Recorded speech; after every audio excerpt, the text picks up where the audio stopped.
Oke, assalamualaikum warahmatullahi wabarakatuh teman-teman semua.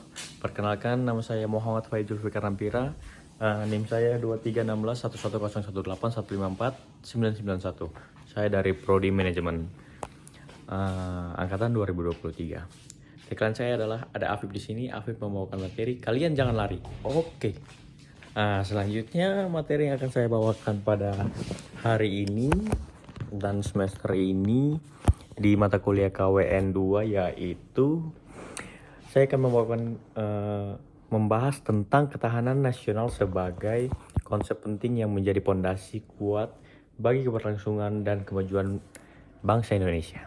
Oke, kita langsung saja masuk. Pasti kalian bertanya-tanya kan teman, apa itu ketahanan nasional? Oke, saya akan jelaskan secara perlahan dan secara singkat di sini. Ketahanan nasional adalah kemampuan suatu bangsa untuk menjaga kelangsungan hidup, integritas, identitas, dan kelangsungan pembangunan nasional dari segala bentuk ancaman, gangguan, hambatan, dan tantangan baik yang berasal dari dalam maupun luar negeri. Konsep ini bersifat menyeluruh dan terpadu, mencakup berbagai aspek kehidupan berbangsa dan bernegara. Ketahanan nasional bukan hanya tanggung jawab pemerintah aja ya, tetapi menjadi tanggung jawab seluruh elemen masyarakat di tingkat pusat hingga daerah, dari individu hingga institusi, baik formal maupun informal. Oke. Selanjutnya ada beberapa unsur ketahanan nasional, yaitu Astagatra.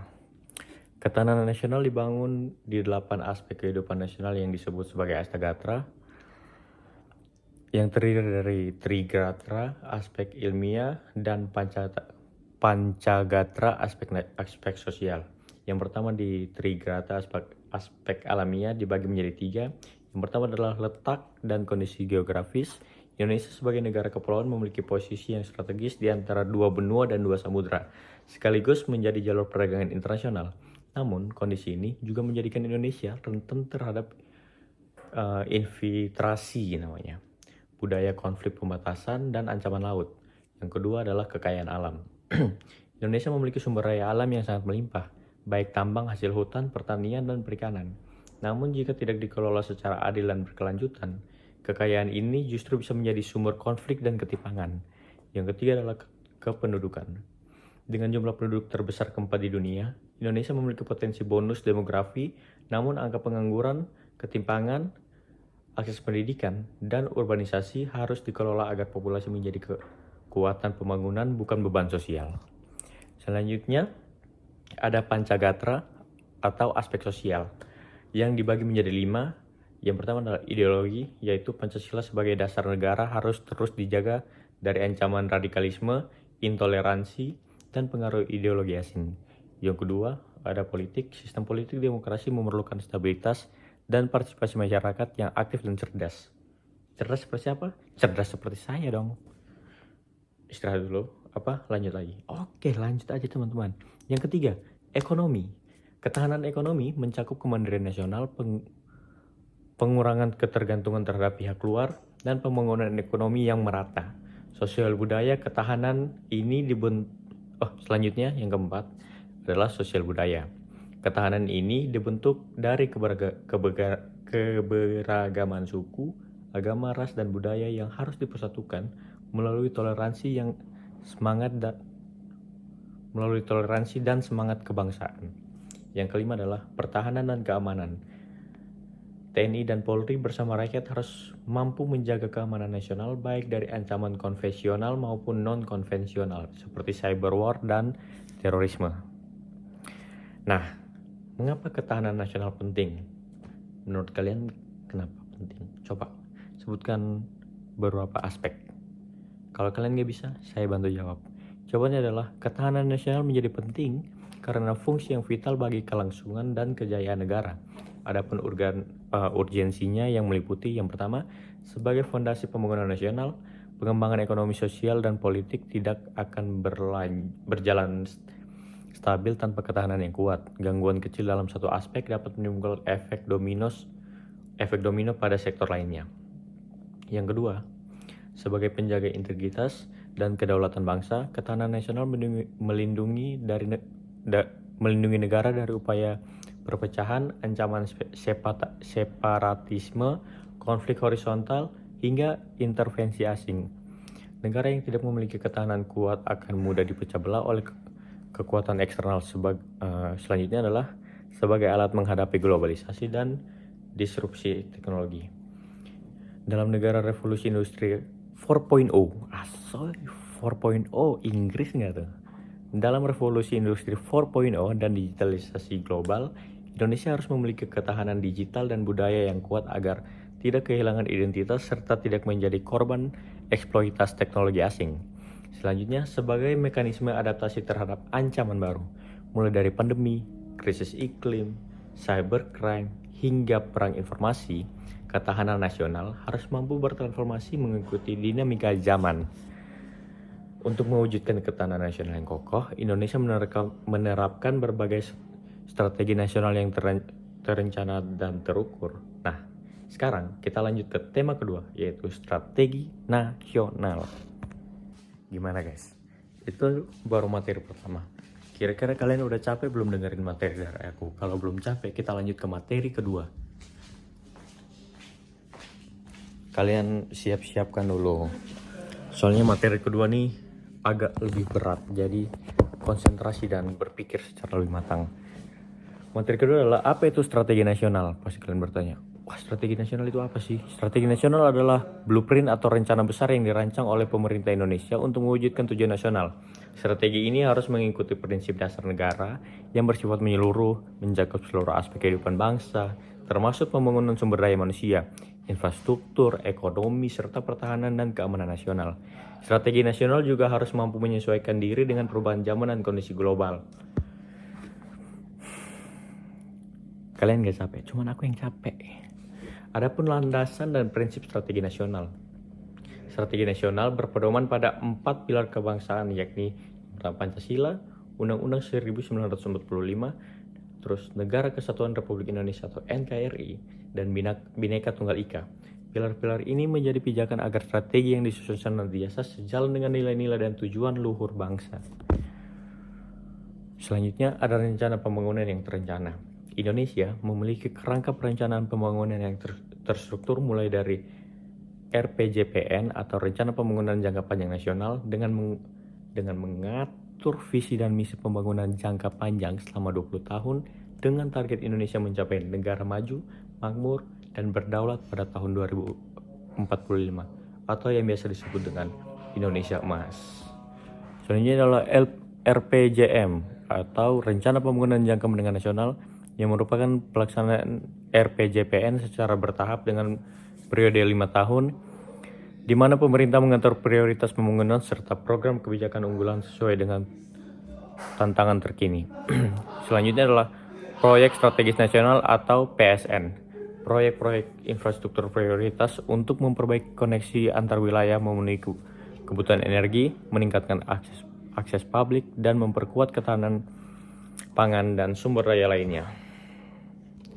Adapun strategi khusus di setiap bidang politik dan pemerintah, penguatan demokrasi berbasis Pancasila melalui otonomi daerah, transformasi birokrasi serta pemerintahan yang akuntabel dan responsif, mengedepankan sistem hubungan pusat dan daerah yang harmonis agar pembangunan merata.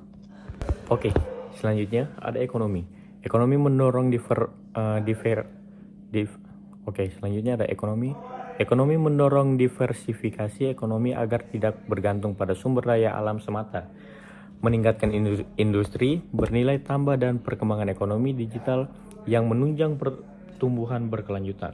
Yang ketiga adalah sosial dan budaya, menguatkan pendidikan karakter, bangsa dan toleransi agar keberagaman dapat menjadi kekuatan dan bukan pemicu konflik. Pelestarian budaya lokal juga menjadi prioritas agar identitas nasional tetap terjaga. Yang keempat adalah pertahanan dan keamanan, modernisasi alat utama sistem pertahanan yang sejalan dengan teknologi terkini, kesiapsiagaan menghadapi ancaman keamanan konvensional maupun non-konvensional seperti terorisme dan serangan cyber. Yang kelima adalah diplomasi internasional, menggunakan prinsip bebas aktif untuk meningkatkan posisi Indonesia di kancah internasional. menjaga kedamaian dunia dan melindungi kepentingan nasional tanpa berafiliasi pada blok kekuatan dunia tertentu.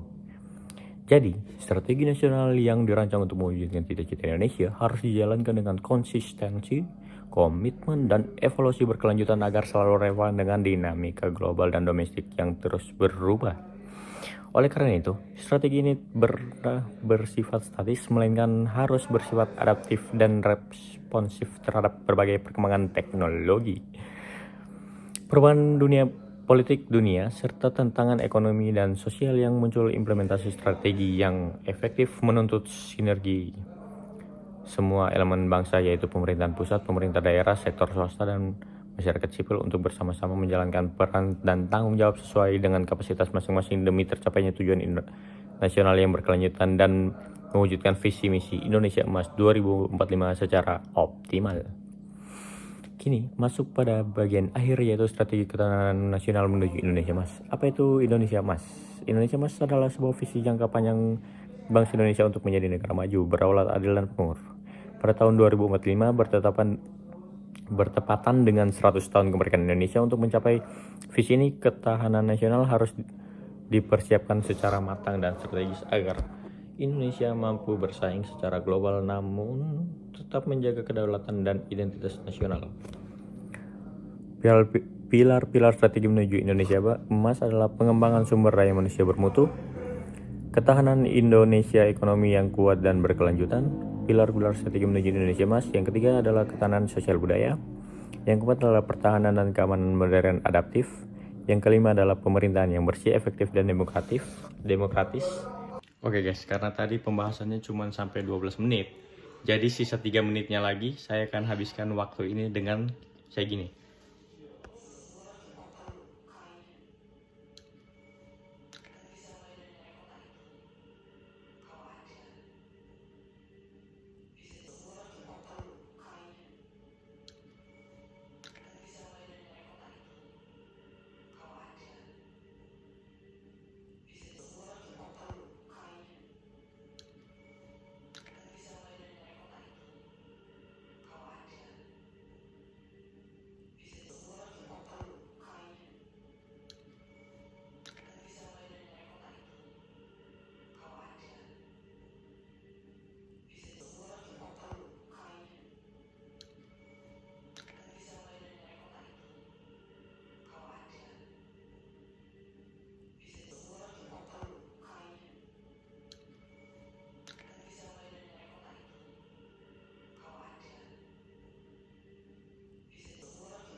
Terima kasih telah menonton video dan materi-materi saya.